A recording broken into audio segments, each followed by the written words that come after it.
Hello and welcome back to the Volks with the channel, and welcome to episode 3 of Project TT. In episode 1 I bought the car and limped it home, where in episode 2 I fixed the anti-lock braking system and the all-wheel drive system for just £24. Well, today we're going to try and fix the misreading coolant temperature gauge and give the car a long overdue oil change. But before we get started, let me just remind you guys to support the channel and subscribe. If you're one of the 63,000 existing subscribers, then big thanks. Your support is much appreciated. If you're not, but you like the varied and often unique content you find on this channel, then click that button and come on board. Right, now let's try and fix the dodgy temperature gauge for just £8.37. Okay, time for a quick recap then. So when I bought the car, the coolant temperature gauge was barely coming off the mark, and I assumed it was the thermostat because that's not uncommon and that doesn't allow the car to warm up. But when I got VCDS out, it showed me that the signal that the engine was getting to manage the mixture was perfect, 90 degrees when it was fully warmed up or thereabouts, but the signal that the coolant gauge was getting was significantly lower, about 50 something degrees, and that points to a fault in the circuit of the coolant temperature sensor that supplies the coolant temperature gauge.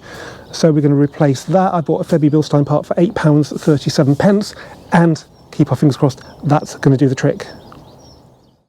Okay, so the coolant temperature sensor is where it has been on VR6 engine cars since they came out in the early 90s. The only difference with this engine is that we have the variable length inlet manifold, which down here has some vacuum actuated rod there to adjust the length of the inlet tract, and that does somewhat get in the way of the coolant temperature sensor on these cars. I think you should be able to just about see it there. You can see the green sensor with a black plug on it, so there does need to be a little bit of dismantling to get to it, but actually it's not as bad as you might think, and it might be a bit scary to undo this, but it's just 2 T30 screws and pretty obvious how to put it back together. Now, you need to do this job when the engine is cold, because when you undo the sensor it could like fly out and cover you with hot coolants. Also, to make as little mess as possible, it's a good idea to release any residual pressure from the header tank, and then put the cap back on, because that will slow the flow of coolant out of the hole where the sensor is. So firstly, you need to take the top off the battery cover, even though the 3.2s don't have a battery. Those 3 screws, just normal Phillips head screws, and that'll give you a bit more room to work. You can take this off if you want, but for all its sins, this TT seems to have all its clips intact, and the original ones as well, so I'm reluctant to disturb it, and I don't think you need to. You need to unclip all this wiring loom, which is pretty obvious. Just push this down, and then that gives you a bit more room to manoeuvre it out the way. This is the fuel pressure regulator, and it's got a vacuum connection on it, which just pulls off. Just take care when reassembling it, because it's got like a T-piece there that joins various different other vacuum hoses. Now, this is an engine lift bracket that some people say they should detach, but I can only assume they don't have a fuel pressure regulator just there, so we don't need to touch that at all. We just need to fold all that away. Okay, so that's better already, but this is in the way. So as I said, 2 T30 screws, which I've already loosened. Now, this has got a vacuum connection on it, but just ignore that for now. It pulls off. It could be a little bit stubborn initially. Let me just get that loom out of the way. There's this connection to the rod there that you just pull it off with, and that's that. Now, that will sit quite happily down there out of the way, so just leave that there. You don't need to disconnect it fully.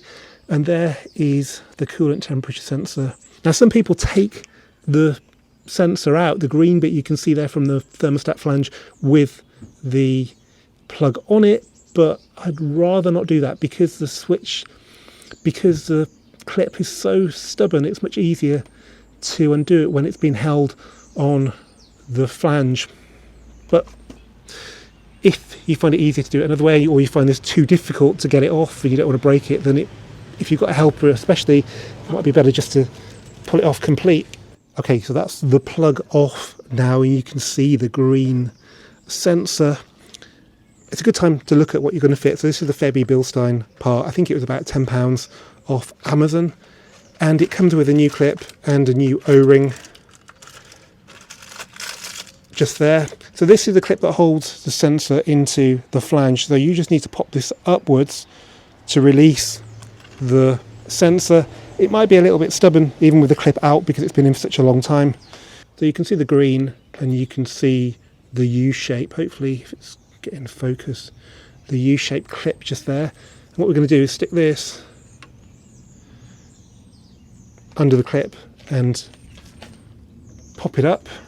Now with no pressure in the system, we shouldn't get an instant release of coolant. Okay, well, I got it, but because it's the old one, make sure I don't fit that by mistake. So that is now being held in purely by the pressure of the O-ring. So now we need to get the new one ready to be slid on very quickly to minimise coolant loss. Okay, so that's the new sensor with its O-ring fitted. I've put some fresh coolant on the O-ring just to give it a better seal. So now for the tricky bit, to pop that one out and pop this one in really quickly while coolant gushes out of the flange. Have a think about which way you want the sensor to be seated. I want the clip on top, which just makes it easier to refit and remove it should I need to in the future. There's no difference, the loom's got plenty of length on it, so it doesn't really matter. Yeah, this is going to come out pretty quickly. Definitely got the lid on the coolant tank, so that's good. Okay, and then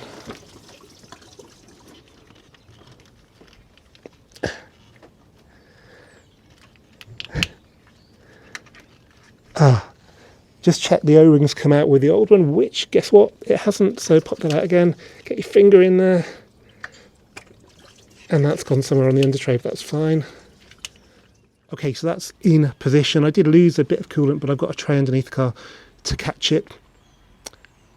Now, a really important tip, and one that I found out the hard way, is to make sure the sensor's seated properly in the thermostat flange before you put the clip in.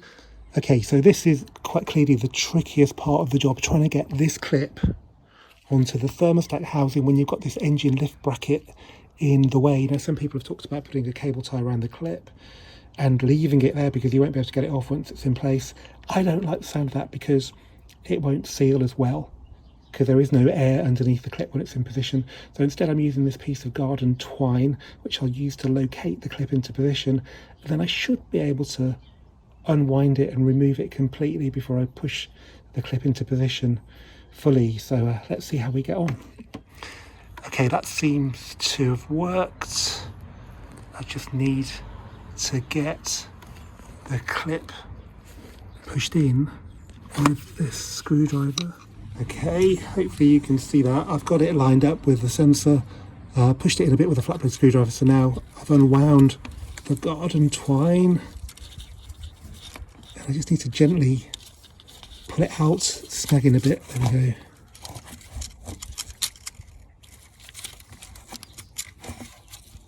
Okay, now we just need to push it all the way in.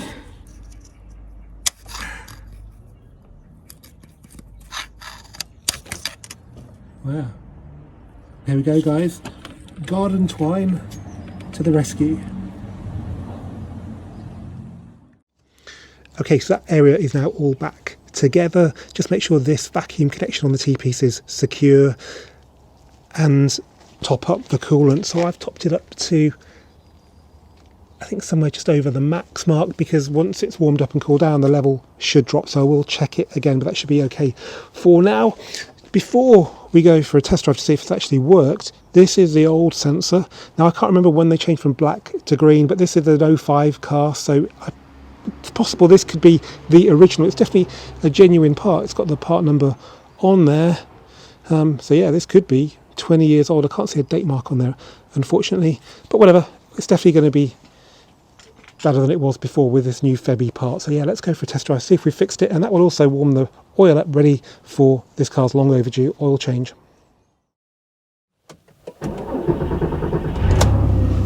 So when I bought the car, it would barely go above 50 centigrade.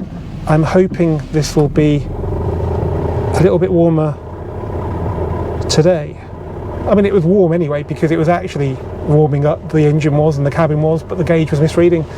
So let's see how we get on, but we need to get it warm fully to do the oil change, which generally with these engines isn't too difficult.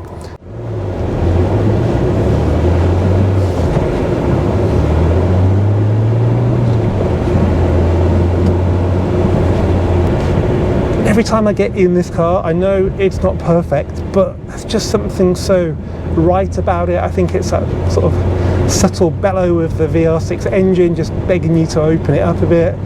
The cold alloy gear knob that shifts so beautifully. Even the steering wheel's nice, so it could do with a bit of a clean to make it less shiny.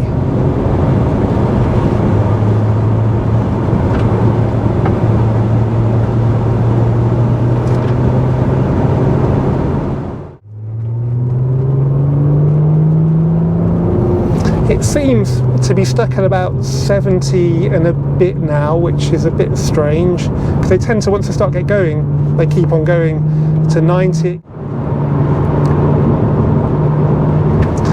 Okay, well, I've kept on driving and I know this gauge sticking at around 70 is not right, so I can only assume the thermostat is knackered, which is annoying because we've fiddled around trying to put the temperature sensor in the old thermostat housing. That's going to have to come off. Also, we need some fuel now as well. Anyway, the car's warm enough now to do the oil change, so let's get it back and do that. You may want to take the under tray off before you do the warm-up drive because it can take a long time to get it off, particularly if you've never got it off before and you find some ham-fisted mechanic has over-tightened all the bolts and screws.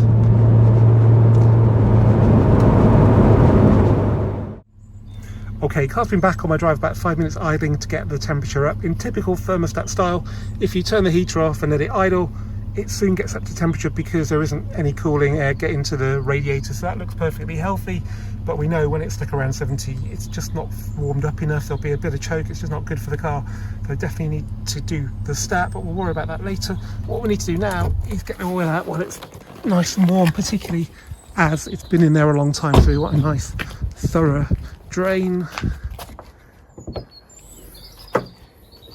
So dipstick out, and for maximum drain, that's just from being cold. In fact, with a bad thermostat, you're going to get more of that mayo because it's never going to warm up and burn it off.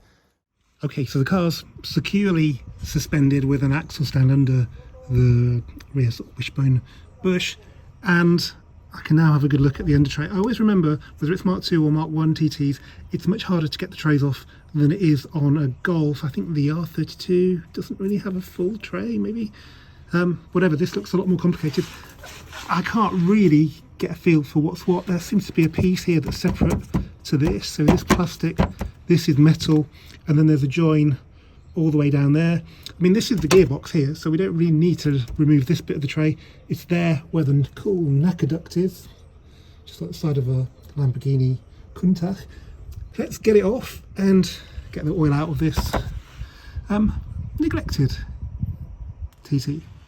Okay, got the plastic tray off. There is a bit of damage to it. The Mark I TT, like the Audi A4, B5 and I think B6, has got these awful little screws that go in the wheel arches, and they're intact on the driver's side, but they're missing from the passenger side. So in time, it would probably benefit from a new tray. How easy they are to get, I don't know. Now on a Golf R32, you'd be lucky to get this much plastic under the car. But as well as this, we have a metal tray, which if you've ever smashed a sump on a V6 4Motion or R32, you'll know this is quite handy. So yeah, it's really weird. It's a bit like an off-roader. Okay, well that's the metal tray off, and wow, there was somebody with very strong arms or a very strong air gun working on this car last. It hasn't been serviced for nearly, I think, 3 years, haven't done many miles, that's fine, but stuff like bolts seizes in. Same reason why you need to do spark plugs even though you don't do many miles, because they can seize into the head. So as well as the 10mm screws, we also have these M14 spline bolts that go at the back. So this is the back of the tray here, so you can see those two circles, that one and that one. That's where these go. My God, I had to use a breaker bar and a jack pole so to have that much leverage. And you know, you need to make sure the car's secure when you're doing that because you're using a lot of force. But yeah, they came out in the end. Less successful were the T45 screws that are here and here, and there's one at the front. Actually should be two at the front, but there was one. Now this one,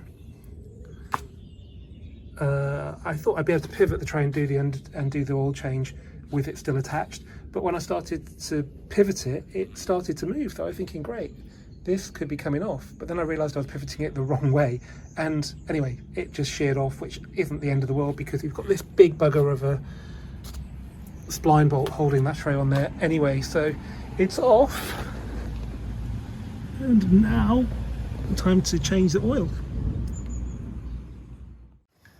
Now I've upgraded my ratchet to a 1/2 inch drive because, going by everything else on this car, this sump plug is probably going to be over tightened. I hope not though, because this is an aluminium sump. It's very easy to strip the threads. The good news is there's no oil around there, so it's not leaking now, but let's see if I can get it off. It is easier doing this on a ramp because you can actually swing off your ratchet. I haven't really got an awful lot of room here, but I shouldn't need to. This is only going to be, what, about 20 Newton meters?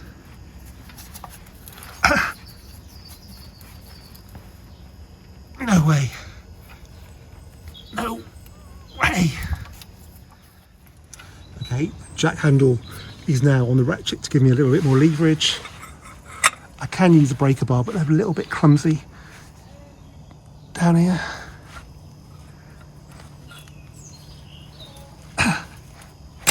Okay, it's moved now. So we can switch to the ratchet. 90mm socket, by the way. So when you retighten these, you should use a new plug, and that comes with a washer, and you only tighten it until the washer compresses. But sometimes people don't change the plug and they compensate by over tightening it.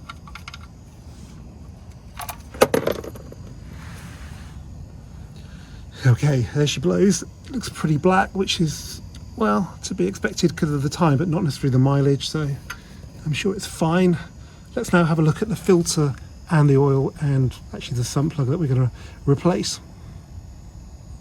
This is the filter, by the way, the filter housing. It's got a drain valve in the middle of it, but unless you get a new seal with your filter, which I think is pretty unusual, even with a genuine filter, it's best not to touch this because you can imagine if this starts to leak, then you're going to lose a lot of oil very quickly. So I'm just going to undo it, the main section, and that will be a bit messier, but it means I can put it back in and not have to worry about leaks. It's worth pointing out you do need to drop the car level to drain the oil out fully. So I've got it started, and once it's slowed down, I've lowered the car now, taken the axle stand out, and it's draining away. This car is quite low, and I did hear it make contact with the thing I'm draining the oil into, but I think it's okay, but just bear that in mind if you've got a low car. Okay, so we'll leave that to finish draining and have a look at the oil. Now I use Volkswagen's own TPS website because they've got the quantum oil checker on there. Put the reg in and it'll tell you exactly how much oil you need and which oil to use for long life or for fixed servicing. And I'd always recommend fixed, however old the car is. With this car, it's doing like a 0-30 and a 530 as well, but really all you need is the bottom of their options list, which is the Cinta 540, because this meets 50200, 50500 approval, which if you look in the TT's handbook, it'll state that's what you need for the car. This is a fully synthetic oil, but it's not stupidly thin, and these are old engines, so you don't want to burn oil, that thin modern stuff that's designed for low emissions. So this is what you want. Now you can get your filter and use sump plug from anywhere, but I always go Fairby Bilstein just because they're good value, they're a good combination of quality and price. So this is the filter. It's something like a TDI one to me, but there you go. It's got an O-ring in there, which you need to change on the filter elements body cap. And this is the sump plug. Now, often overlooked. I buy these in bulk. They're quite expensive if you buy them from the main dealer. Definitely cheaper to get them online. Make sure you get good ones. So these are Fairby Bilstein again, and these are actually made in Germany. It's a bit unclear where all this sort of stuff is made, Clearly it's not Germany because it doesn't say Germany on this or on the other stuff I fitted last week, but this is definitely German. Okay, so let's let it dry. I'm going to have a coffee now. We'll get back on it. There's the sodding under tray that I'm not looking forward to putting back on. Okay, car's back up in the air now, and a bit more oil came out once I'd lifted it up. Took a couple of minutes for it to stop. It's been draining in total for about an hour, which is much more than you get in most workshops, and it was pretty warm. So we just need to put this new sump plug in. Always wind it in first by hand.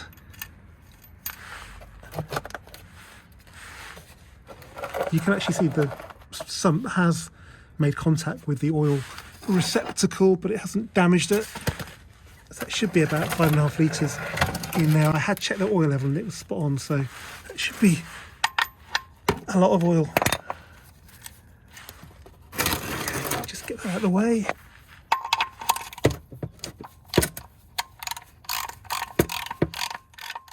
Let's just see if we can get some torque onto it. Yeah, so you can feel the washer crushing, then it gets a lot harder, and that's where you need to stop. Okay, now onto the filter housing. Trying not to get it down my wrist. So 32mm. No, that's too small, so it's going to be the other one, which is 36. Just check. Yep, 36. For some reason they come with 3/8 drive, so I've put an adapter on for my bigger ratchet. Yeah, that's good. And we need a bit of an extension just to clear all these pipes.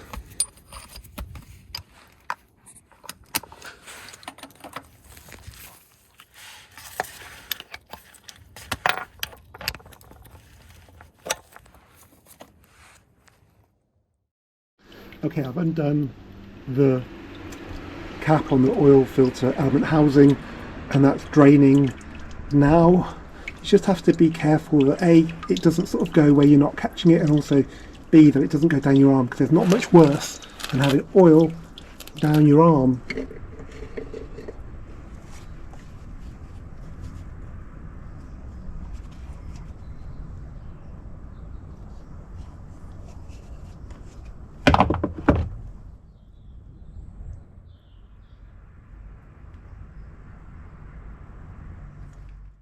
Okay, so that's the filter element housing cap off, and we just need to remove the old O-ring seal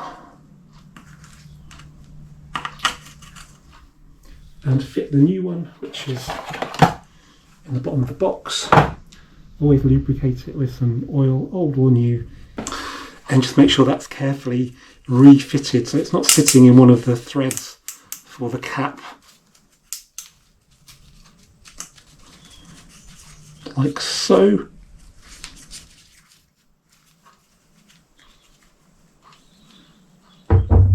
Okay, and there's the new filter. That's got an O-ring on there as well. You might as well grease that as well. And then slot that into the cap, like so. And now we just need to torque this up to 25 Newton meters, which is not gorilla tight. Okay, so the new filter, new seal. Thread it in by hand, trying not to get any grit on the threads. It's pretty good. Okay, and now torque wrench. If you haven't got one, just don't over tighten it. I'll show you how tight it should be. Okay, so that's now got some tension.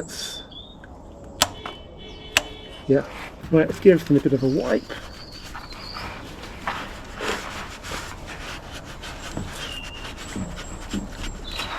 Now at this point you can put the under tray on, but I just recommend you put oil in as soon as you can, because then you're less likely to forget that.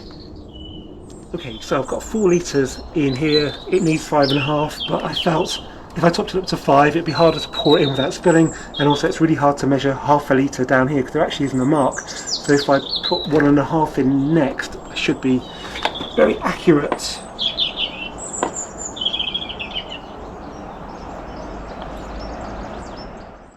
Okay, so that's the oil change done then. Probably the most important maintenance job you can do on any car, particularly one with a timing chain like this TT 3.2. Hopefully the procedure will help owners of Mark 4 R32, Mark 5 R32 and Mark 2 TT 3.2 as well, and potentially other 3.2 cars like Passats R36, so the Passat 3.2 non-R as well.